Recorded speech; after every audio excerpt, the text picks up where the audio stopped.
Hello world, here I am and I'm going to review today the Rega Ania cartridge. Okay, to start out with, the Rega Ania is Rega's latest cartridge. It's a moving coil stereo design. In my last video I did a fair bit about system matching to try and maximise the juice that you can get out of each component, taking into account budget. So I'm not really going to dwell too much on that this time. Let's just say that this is attached to an RP8. Now an RP8 is better off suited, shall we say, to the Rega Afita 2 cartridge, which is the middle of the range. The Rega Ania is the bottom of the range moving coil cartridge. As such, the main differences between that and an Afita 2, and also the Aphelion, which is the top of the range silly money cartridge, both the Afita 2 and the Ania are fairly reasonable when it comes to the prices that you would pay for a good moving coil cartridge. But the differences between the Ania and the other two are basically that it's, rather than having a metal body, it has a sort of funny plastic compoundy kind of body. It's a new plastic compound supposedly, and Rega actually had to invest in a lot of machinery and moulding techniques and stuff to be able to produce it. But other than that, the inner workings are pretty much the same as the Afita 2. The main difference in terms of playing the record is the kind of stylus tip that it has. Now let's just have a little talk about stylus tips, shall we? Okay, because I've been watching a few other videos, and Viper Frank, I might put a link to him on my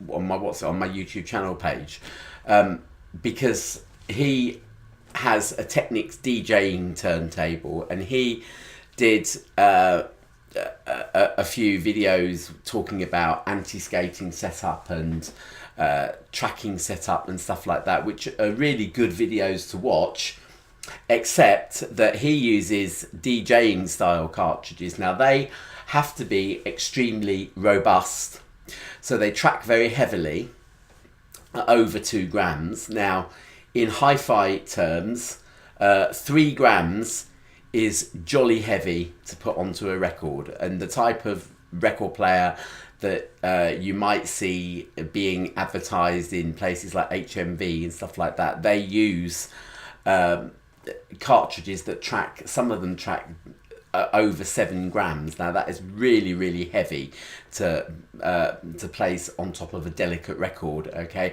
so 3 grams is jolly heavy. Okay, so a turntable that a cartridge that tracks between 2 and 3 grams is heavy.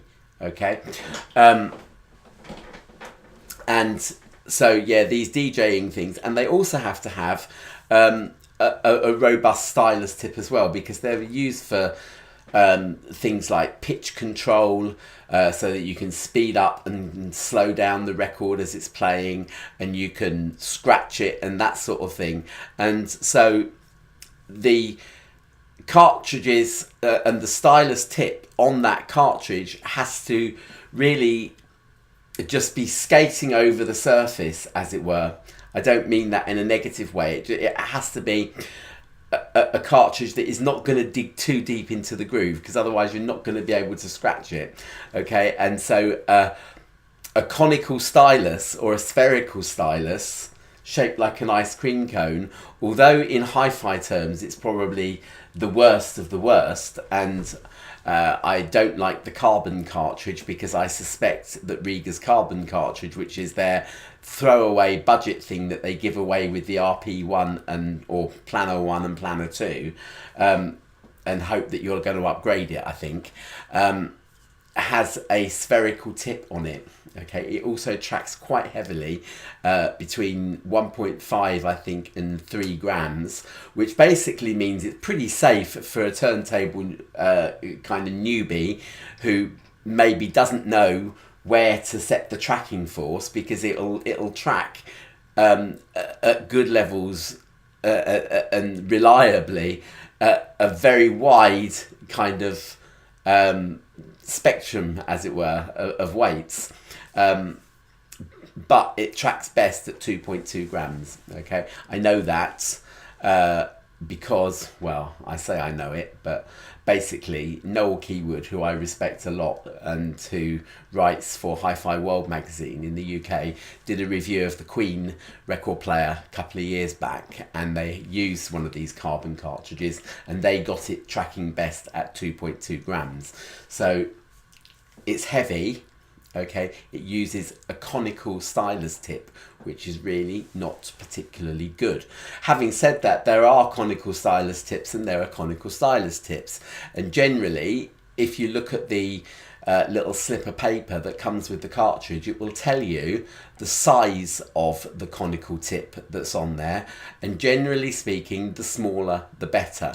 Okay, again, I did a video talking about the kind of blurb that you used to get on the inner sleeves of records, and talking about the dimensions of stylus tips. So have a little look at that, okay? Because I've forgotten the actual figures that are involved in it, but yeah, really, if you're comparing specifications on screen, then have a little look, and you'll see that there are smaller tips, and generally the smaller the tip, the better.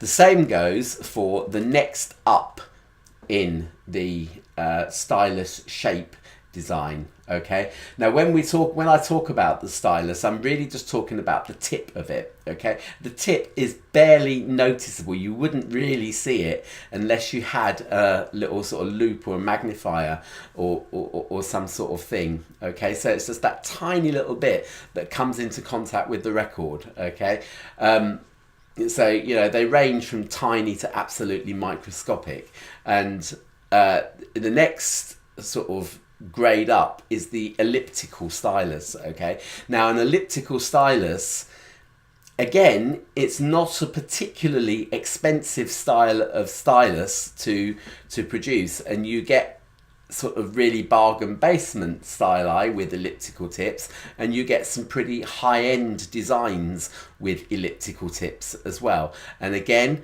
the smaller the better. Okay, you'll know if it's got an elliptical tip because they will, rather than just giving you maybe 0.0005 inches, for example, for the radius of a conical stylus, they'll give you dimensions, maybe say 0.0004 by 0.0007, for example. You'll see that kind of thing expressed in specifications. Okay, and then again, you can get smaller ones, you can get larger ones. Okay, the other thing to notice here is that, again, when you start getting into slightly more exotic designs, for example, the Autophon 2M Blue, which I used for a long time, or a fairly long time, about a year, on my Rega P5, that has what's called a nude elliptical stylus. Now, when you see the word nude on a stylus specification, yes, it does sound a bit sexy, but I promise you it isn't. What it basically means is that some styli have the tip just basically bonded to a piece of metal, maybe some sort of aluminium or something like that, and then that is attached to what's called the cantilever. The cantilever is the little sort of sticky thing that wiggles like that, and is connected to either the coils or the magnets inside the cartridge. And yeah, so you might get a piece of metal, and then to that it's just tipped with a bit of diamond, basically, to play the record. A nude stylus doesn't have that metal bit, on it. It just basically is the elliptical shape directly bonded to the cantilever, which is supposedly better than just a plain elliptical tip.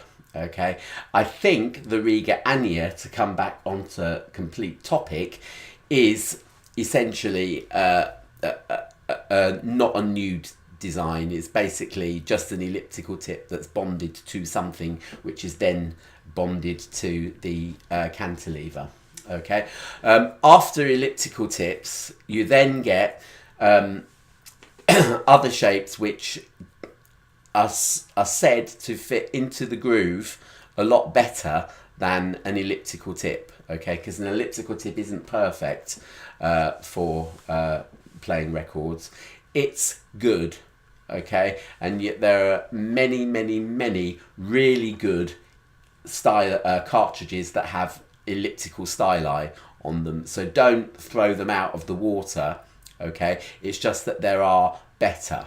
And for example, my Rega Exact and the Autophon 2M Bronze, I think, and the Goldring 1022, for example, have what's called a vital tip. Okay, my Goldring 1042 had what was called a Geiger S tip.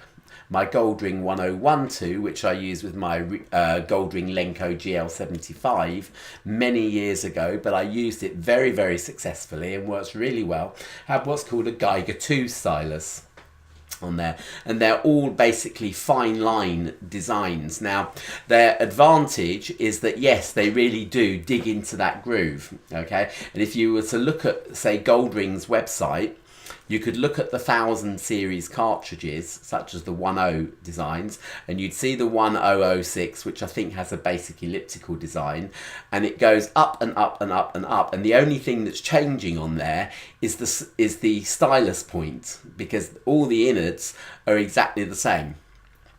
It's pretty much the same with something like the Autophon 2M series and the Quintet series of moving coil cartridges.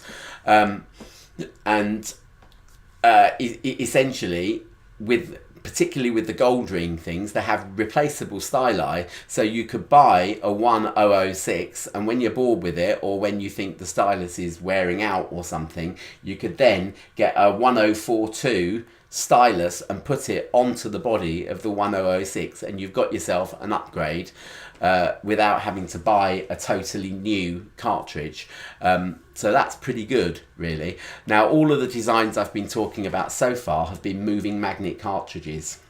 Okay, and again, you get some really fantastic moving magnet cartridges and you get some really rubbishy ones, and mainly the difference is the actual stylus tip that's playing the record. Okay, and that's why some of them are so expensive, because A, it's a bit of diamond that's actually on there, and also the polishing techniques and the shaping techniques and stuff are really quite fiddly and complex, because you're dealing with something that is absolutely microscopic. Talking of something that's absolutely microscopic, in a moving coil cartridge design, the reason why those are so expensive is because the coils are much thinner than on a moving magnet design, and they are the things that vibrate instead of the magnets.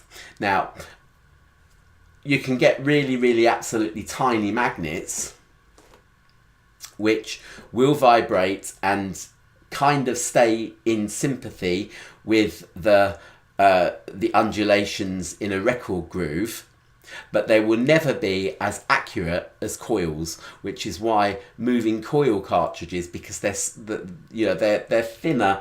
You know, I've got really thin wispy hair, and they're thinner even than my hair. And again, when Rega started developing their moving coil line, which is relatively recently, I think they've only had the Afita for, and the Afita 2 for 10 years or so, and they've been going since 1972 or something. So it's a really recent development for them, and they've had to invest in a lot of high magnification cameras and stuff like that, so you can actually see the darn things. They really are tiny. Okay, so one of the reasons why, because I've had this cartridge now for over a week, and one of the reasons why I've delayed it is A, because I've been experimenting with the tracking, and B, I've been so glued to this darn thing that I can't tear myself away to do very much else, actually. So what I'm going to do, basically, is sort of take you through. I've got not necessarily every album that I've listened to, but I've certainly got a good selection of albums here that have just knocked me out with how good they sound. Okay, so I'm going to start out with Caustic Love by Paolo Nutini. Okay, this I used because it has a blank groove on it. So when I was setting this thing up, now I did it pretty much just by looking at the dials and things on the on the tone arm. I didn't use any kind of stylus gauge, basically because I didn't have one. I've not had much luck with these things. I had a really good Shaw design, which is a manual thing, which I lost when I moved a few years ago, and I really just don't know where it is. I then invested in a tiny little digital device, which was rather difficult to calibrate, although I did manage to kind of get through the pidgin English instructions. Again, you need a magnifying glass to read the instructions. You know, it's just, you know, and then these tiny little buttons, and then the thing completely died the next time I came to use it. So that's around somewhere, but it's broken. It you know, I think, you know, maybe it needs a new battery, but can you be faffed? Okay, those little things for about a tenner really aren't worth it. Okay, so I've come back now. I had some money because they had a whip round at my old work for me, and so I managed to get myself, and this is, bear with me, I got myself another one of these Shaw tracking force gauges. I'm going to do a shameless shout out. Buy it, okay? Shaw are not paying me to do this, but I'll just quickly show it to you. There's absolutely nothing here that can go wrong, okay? It's basically a piece of plastic, and attached to it is essentially a seesaw, like this. Okay, you saw me use this in my first turntable setup record. Okay, it's probably even more reliable to do it this way than to do it with a record, by the way, because you can get these test records and stuff, but after a while they start to go crackly. They may even warp if you've got them in, you know, badly stored circumstances. So yeah, this thing will last. Yeah, there's absolutely nothing at all that can go wrong with it. The only irritating thing is that this comes off of here, okay, which can be just a bit irritating. And I do wish that they'd just put a little bit of extra plastic over the top of these little grooves here, just to hold it in place so that it doesn't come out. But essentially, one of these things will be your best friend, and it's extremely reliable and extremely easy to use. Okay, all you've got to do essentially is you choose, if your stylus tracks under 1.5 grams, or is supposed to track at under 1.5 grams, you slide it to the value on here, say 1.2 grams or 1.25 grams, because that's very nice and clearly marked on here. Okay, so you slide it there, and then you've got a ×1 here, and basically you just drop the stylus in there. I'll turn it round. You can see that this is a little mirror, and in this little mirror you'll be able to see by eye anyway whether or not these two sort of plastic things level up here, but they've got a white line on the back of them, which again, it has to appear as straight as possible. Okay, if you want to track over 1.5 grams, you have to halve it first. So if you're tracking at 2 grams, you halve it down to 1, and then you put it in the little groove that's marked ×2 here, meaning you're doubling, okay? And then that will work in exactly the same way after that. And this is just, it'll just be your best friend, so get it, okay? I didn't have that when I first set up my Rega Ania cartridge, okay? I didn't change the cartridge, by the way. I went into Brighton where I bought it, to the shop where I bought it, and they did it for me, Audio T, okay? And, you know, one of the things about Rega dealers is that they are supposed to attach your cartridge for you, even if you know, like I bought this record player years ago now, about 3 years ago or something, and the cartridge was on the record player when I got it. They did it for me, and again, they'll do it for you, okay? And Rega cartridges, again, I looked at some Stylus setup video on YouTube who basically said, don't trust your dealer, but you can, for the basic things which are really fiddly to set up, with Rega cartridges and with Rega arms, they're a lot better in ease of use than a lot of other tone arms, okay? And the reason why is because they have a third screw attached to the head shell. So if you use any of the Rega cartridges apart from the carbon, then it will automatically be aligned, so you don't need one of those paper protractors to try and set up your cartridge alignment. It will be perfectly aligned as long as you use that third screw. So yes, and I played Paolo Nutini's Caustic Love. First of all, it's got a blank groove to set the anti-skating. So I set the anti-skating and I set up my cartridge manually, and I played it and played the album, and I was just absolutely gobsmacked.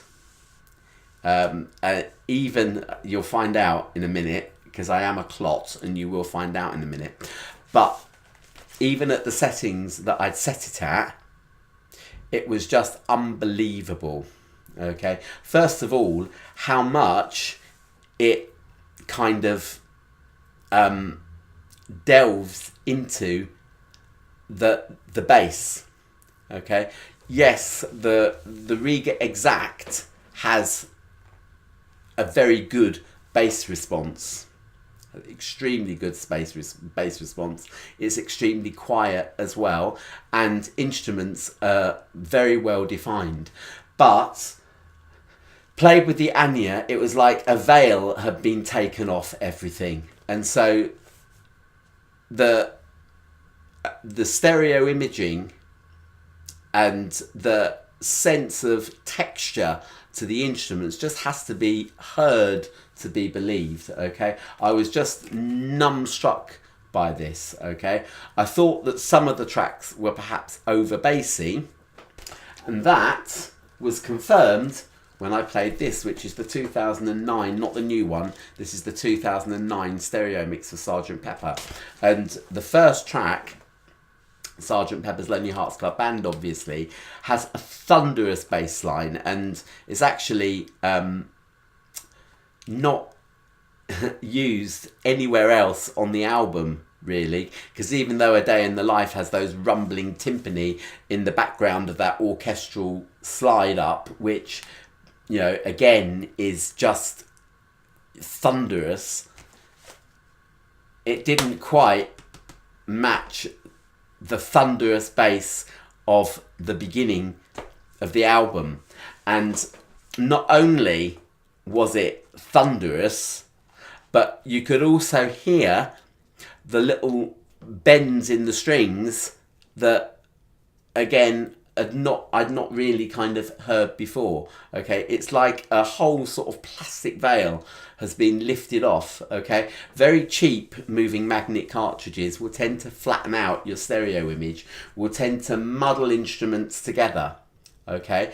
And the higher up you go, you'll find that instruments seem to be sorted out. The Rega Exact, which is Rega's top moving magnet cartridge. It's not as good as the Goldring 1042, which I've used before, but it still made an extremely good job of sorting out instrumental lines, and also so that they made sense. So that if, for example, one person was playing a line and then somebody else echoed it back or played an answering phrase to it in some way, that it actually really kind of made a lot of sense and just basically got its message across. Okay, I think the first time that I played Joan Armatrading's Show Some Emotion album, and that it actually, again, you could hear how the musicians were working together, and it really made a lot of sense. And that was, with the Rega Exact. But with the Ania, it's like another layer has been taken away, and that you've got this very physical sense of instruments playing. Now, the stereo imaging isn't the widest stereo imaging in the whole entire world. Okay, there are stereo images and or cartridges that will give a wider stereo image, but in terms of depth, in terms of 3D depth of forward to back imaging, it's fantastic. And so Ashley texted me and said, "How's your Rega Ania cartridge?" And I said, "It's amazing." And then we talked about setup and tracking and whatever. And I went and checked mine. Now, I said earlier on that Rega tone arms are actually quite easy to set up. They are. And they should be easier. Okay, the one thing that I've complained about, and I complained about it in my review, and I've complained about it to Rega as well, and here it was catastrophic. Well, it wasn't catastrophic, but it could have been if I'd carried on. I looked at it again and thought, that doesn't look like 1.9 grams that I'm supposedly tracked that at. And it turned out that it was more like 2.9. Because the two, because of this black on black calibration on the tracking gauge, it's basically black plastic on black plastic, and they just sort of kind of protrude a little bit, and it is so hard to see, even with my mobile phone torch shining on there. I completely missed the number 2, and because I really ought to have been wearing my glasses, and I'm not really very good at wearing my glasses, I should be better, but I'd mistaken the number 2 for a number 3, and so I'd set it at well over the 2 grams maximum that Rega recommend for that cartridge. They recommend between 1.75 and 2 grams.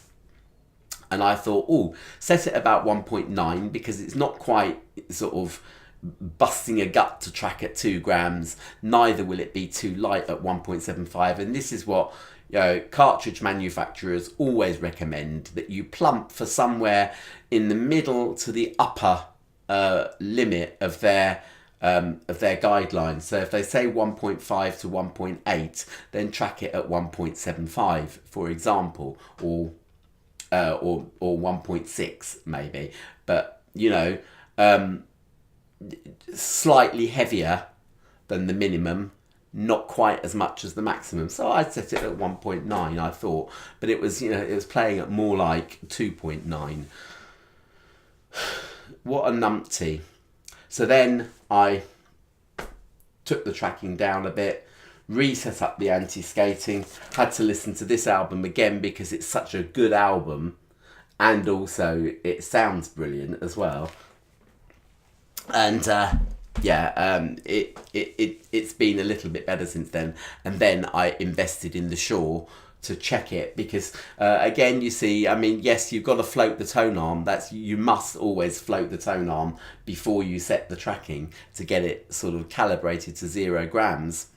But you'll only ever get that to sort of what looks like to the naked eye, whether or not it's actually floating or not. And if it's slightly up or slightly down that you can't really tell, then it's going to not necessarily read exactly the same on your tracking gauge. And I'll give you an analogy really. Let's bake a cake.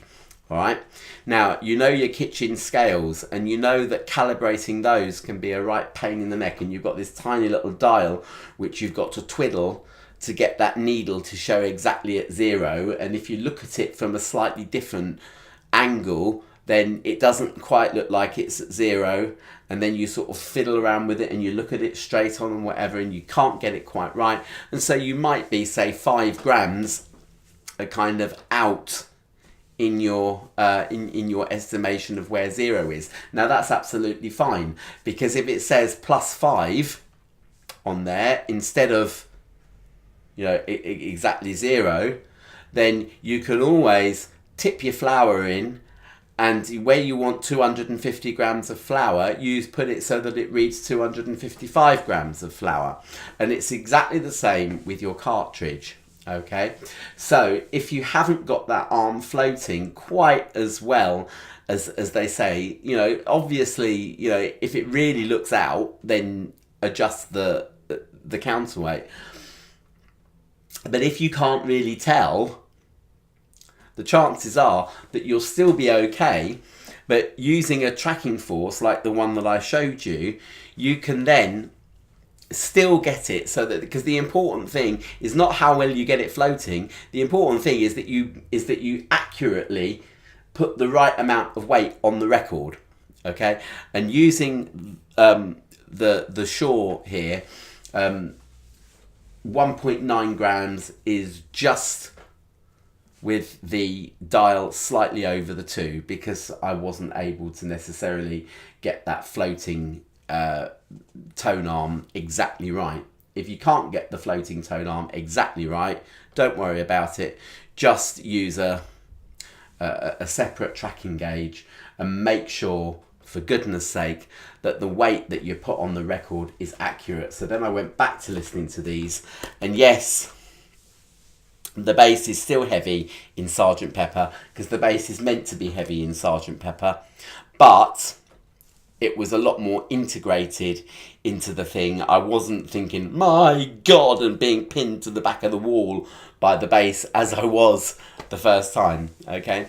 And really, you know, since I've got it, you know, set up properly and warmed up a little bit, everything just sounds amazing. And one of the things about an elliptical stylus, so you go back to this kind of stylus tip thing, an elliptical stylus, never poo-poo them, because they're very easy to align in the first place. So if you're using something like a project turntable that doesn't have Rega's tone arms on it with that third screw, and you know, you've got maybe a 2M blue or a quintet blue if you've got a moving coil cartridge on there, you can align them very easily. Okay. The other thing is that they really do what they say on the tin. If there's a bit of dust on your record, it will be pushed away as the stylus goes along. Okay. Occasionally that will build up and start making the sound go all mushy and fluffy and horrible, and you're worried that the cartridge might skate over the record because of the amount of dust. But it's much rarer than with one of these fine line cartridges, such as, you know, like my Exact always looked like there was a piece of dust trailing along on the stylus, as did my 1042 with its Geiger S-type tip. Okay, because, you know, they're so fine. Okay, and I found myself resorting to the stylus cleaning fluid quite a lot with my Exact and with my 1042. Okay, with an elliptical cartridge, yes, you may have to. I have had to brush it with this once or twice, but by and large, it's not that fluff magnet that those fine line styli are, okay? And those fine line styli, you know, particularly the new Shibata stylus that comes with the Autofont 2M Black, you know, it's absolute, you know, pain in the hole to set up, you know. So elliptical styli do have their benefits, okay? It makes, you know, moving coil cartridges are very delicate things, much more delicate than moving magnets, and you'll never get away from that. But using an elliptical stylus keeps the price down, and it also eliminates some of the other problems of, you know, of moving coil setup, okay? So there's Sergeant Pepper for you. That was a bit of a chat, okay? Another album that I've listened to on 45, this is 245s here. It's Ed Sheeran's Multiply LP, okay? I have listened to Plus, and I've also listened to Divide with my Anya as well. But this one here, get it, just, it's a gorgeous album. And B, with the Anya, it makes so much sense right from the beginning, where there's, you know, a little cough and a little guitar twiddle before you start singing. This is the song 1. It's just amazing. And then you've got this full-bodied human being. I haven't heard this kind of three-dimensional texturing since I heard the Osiris and the Isis CD player and amp, which are Rega's top range CD amp combination that's about 12 grand's worth. And it shows that with a relatively modest vinyl setup you can get pretty close to that. And I know that I said that when I had the RP8 with the Exact as well, because that Exact is a brilliant cartridge. You know, it's a very lifelike cartridge and very quiet, and you know, it's got all of the qualities of the Anya, but just the Anya is just it's just a step up. It's just, you know, more of, basically, more of what Rega do well, okay? And this album is brilliant, okay? I just want to single out on here Thinking Out Loud, which is the single, the main single from here that it's just beautiful. You know, We Found Love Right Where We Are. It's gorgeous and sounds fantastic through here. And after A Fire Love, which is the final track, is just, again, you see, this is, it's one of those where there's an awful lot going on, okay? Particularly as the song is about his dead granddad. It's lovely. It moves you. It really does move you emotionally. But as it sort of comes to a conclusion, you've got like a choir of people singing in the background, and they're clapping like a sort of gospel-y choir would clap, and that makes so much sense. You know, I played a version on YouTube so that I could sort of follow along with the lyrics, and it didn't quite sort of get you in the same visceral, emotional way that hearing it on vinyl and hearing it via the Anya does, okay? It's just fantastic. This album, you know, it's hardly been off my turntable, okay? Talking of albums which have hardly been off my turntable, here's one that I just played twice today. Okay, it's a mono LP. I've been naughty and left the record on there because I've only just finished listening to it. This is Donovan's Sunshine Superman, which I've had for a few years now.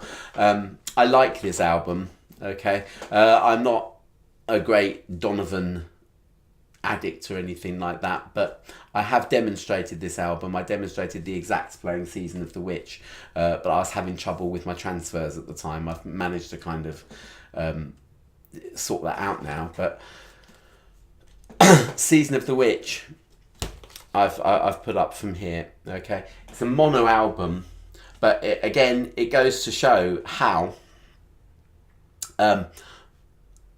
when engineers used to mix a separate mono and a separate stereo mix, it goes to show how well they knew mono, because basically you can get separation with mono. You're just not going to get left to right separation, but you will get front to back separation, and the way that they do it is with judicious use of EQ. And this album is so 3D. It's absolutely brilliant. And again, via the Anya, and I want to talk a little bit about tonal balance here, because Ashley said, because I sent him a transfer of a different album, but he said, oh, it sounds brighter than your exact.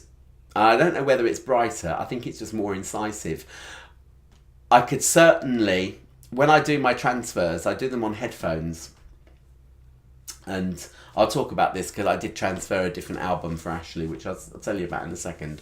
But when I do my transfers, I'm listening via the iMax headphone out socket on a pair of headphones, because I want to try and gauge how much it's distorting, or if it's not distorting at all, and I want to try and approximate how it's going to sound when it gets onto YouTube, and how it's going to sound via someone's iPhone if they're listening to it out in the street or whatever, on headphones.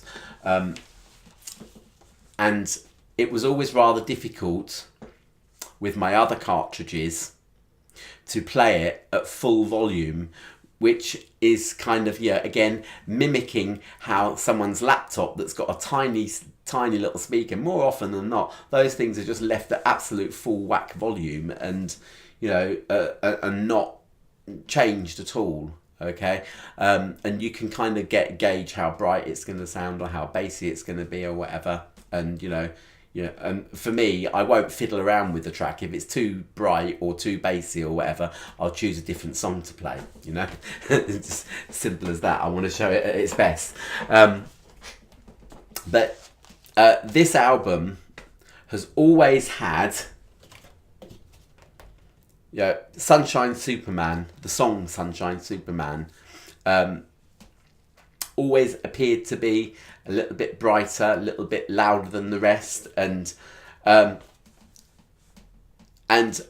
been told off before by people who said you'll damage your hearing, because they've heard me playing that one quite loudly, not realising that the rest of the album is much smoother and much more, palatable. But via the Anya, I have to tell you, Sunshine Superman has got just the right amount of energy to it, which it was obviously supposed to have, and is also much easier to listen to. And as I say, I've listened to the Anya at full pelt via headphones, and the amount of dynamic range that it has beggars belief, and the ease of which it can switch between, quite quiet, zooming up to very loud. Okay. This is the album that I transferred for Ashley. This is Jake Bugg's On My 1 LP. It's the latest one. Okay. Had a little bit of Gremlins with it. I think this was before I got the Shaw stage, and then once I got the Shaw tracking force gauge thing, I redid it basically. So I had a few little Gremlins with it, but essentially, this album has it's almost bipolar in its dynamic range, and the Anya will tell you that. Okay, it really will tell you that. A song like Bitter Salt, for example, is essentially full on rock band, dum dum dum dum dum dum, and then another song like All That, for example, is just basically him and a guitar. Okay, and there are songs where you can really hear how, you know, they have manipulated the dynamics. It's not full on the whole time. So even that song Bitter Salt, for example, at the beginning of side 2 has quiet bits in it, and the Anya will tell you there are quiet bits in it. Okay, this is a brilliant album, well worth hearing. I might put a demonstration of it up, seeing as how I've transferred it already. But yeah, it's you know, pretty darn good, and yeah, I'd strongly recommend that album. And Via the Anya sounds brilliant. Okay, I'm sounding, oh god, perhaps being a little bit rough with my albums here. The day before I got the Anya, the day before I came, as it were, the day before it came, otherwise smutty matron. Right, yeah, I decided for whatever reason that I wanted to play a load of my ABBA records back to back. And one of them that I played, which is one of my, I do like this album, even though, you know, they would probably say it's not their best or whatever, but it's this album, ABBA, from 1975, okay? It's the one after Waterloo, which was the album that kind of broke them in, you know, many different territories. But this was the album that finally broke them in the UK. It has SOS and Mamma Mia on it, okay? And I was listening to it via the Exact, and yeah, it's another one of those that you have to turn over and start it again because it's so good. But one of the songs on here that I really like is a song called I've Been Waiting for You, which is on side 2, and it's a ballad with Agneta as the lead singer, and it's got some beautiful country guitar on it that kind of just flavours the kind of the middle bits in between, where, you know, you sing a line, then there's a little bit of a twiddle, and it's a sort of country western guitar on there, and there's some lovely vocal harmonies and layering going on, okay? And Via the Exact, it's one of those songs that you think, how on earth could you get any better sound quality than you're listening to right now? Because the song's so good, I think, as well.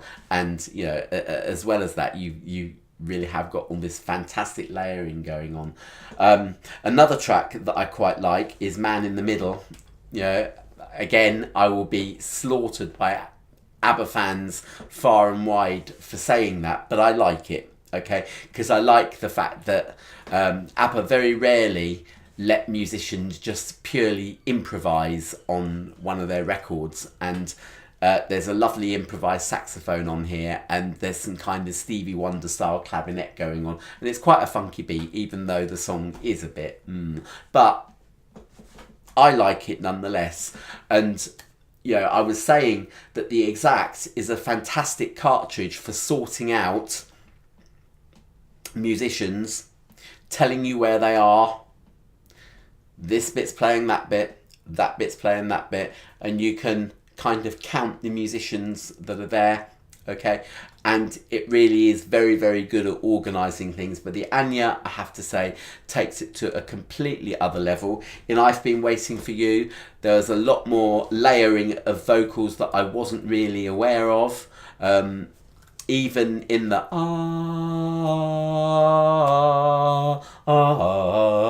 between the first chorus and the second verse, there's a sort of, you know, a layer of vocals that I just weren't aware were even there via anything else, okay? And even very dense tracks like Bang a Boomerang, which is, you know, it has to be quite the worst ABBA song that ever existed.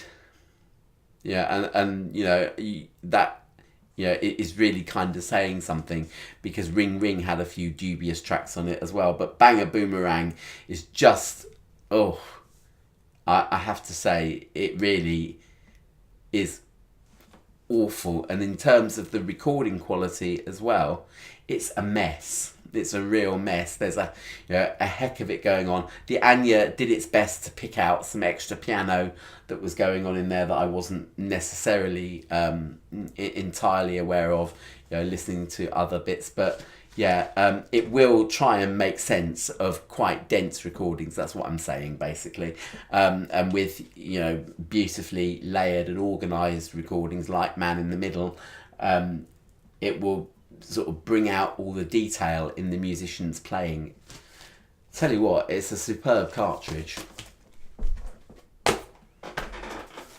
And finally for this video, which has been going on a bit longer than I wanted it to really, but Inner Visions by Stevie Wonder. Again, this is one of those albums that you have to play multiple times because it's such a good album. But there are songs like Living for the City, for example. Now it has the extended Living for the City on it, which has some dialogue that's going on. There's some sort of police bust up going on the street, as it were, which really sounds like it's on the street via the Exact and via other cartridges that are lesser, but here it will pick out what they're saying a lot more. Okay, and although it doesn't plummet the depths as much as an Apheta 2 or an Aphelion are supposed to, I've never heard them, but in terms of the bass, you are anchored by the bass. Okay, it will reproduce bass. It does. Okay, and that is where I'm going to end it. Okay, if you have a higher end Rega player from the RP6, I would say the RP6 and the RP8 out of Rega's range of turntables, or Planner 6 as it now is, and RP8 are fine candidates for the Anya cartridge. Okay, the RP8 was, as I say, designed to work better with the Apheta, but then they hadn't developed the Anya at that point. Okay, so the Apheta 2 is a better cartridge than the Anya. It has a vital tip, and I think it's a nude vital tip as opposed to just a vital tip on the Exact. But the Anya gives you a good slice of what's going on. Okay, if you're using an RP6, okay, I would suggest that you used the Rega Phono moving coil phono stage to go with it. Okay, very few amplifiers have a built-in moving coil phono stage, and the ones that do tend to be extremely expensive. But I reckon that an RP6 with a phono moving coil phono stage, an Anya cartridge being played via the Brio amp would also bring out a lot of goodness that's in that cartridge. Okay, I'm using the Aria phono stage, which is a better phono stage because, again, the phono MC hadn't been invented, and I don't think, you see, I've always wanted to try and future-proof myself, particularly with phono stages, which is why I bought the Creek, or another reason why I bought the Creek phono stage that I used to have.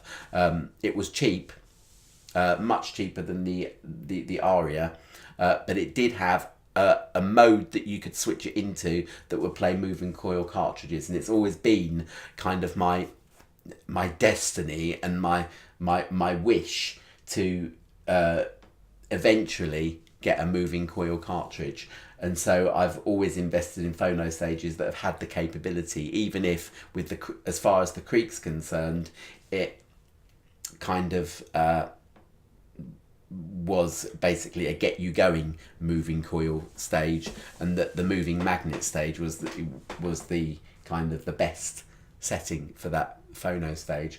But yeah, so that's where I would say that the Anya fits in. Okay, if you've got an RP8 and you've got slightly deeper pockets than me, I've had to rely on a fair few donations. I've had a few donations now. Thank you ever so much for those people that have donated. There's someone called Jody who donated to me yesterday, by the way, and it will go towards the credit card bill. Oh, I didn't say that. But yeah,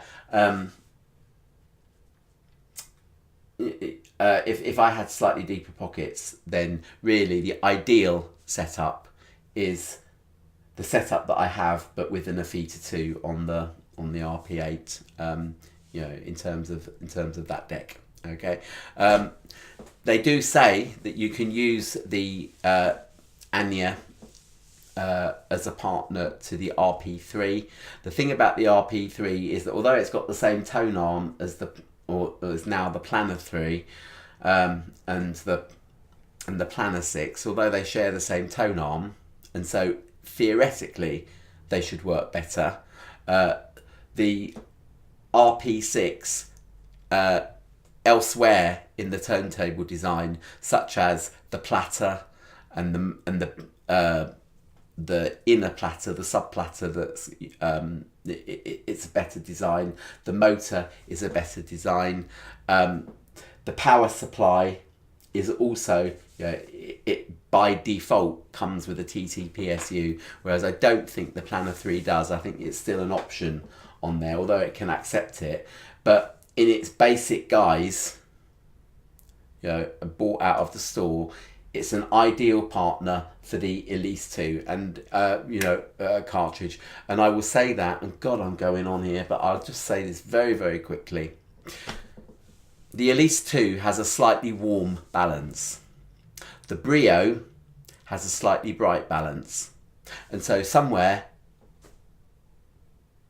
the brightness of the Brio will kind of counteract the warmth of the Elise cartridge, and the balance, the tonal balance, will be pretty spot on, perfect.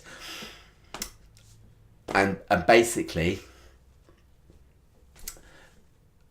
that's why I basically say RP3, Brio, Elise 2, okay, or Planner 3, whatever it, and the same with the Planner 6. I would say Brio amp, but either an Exact or an Anya cartridge on it. Okay, I'm going. Ta-ra.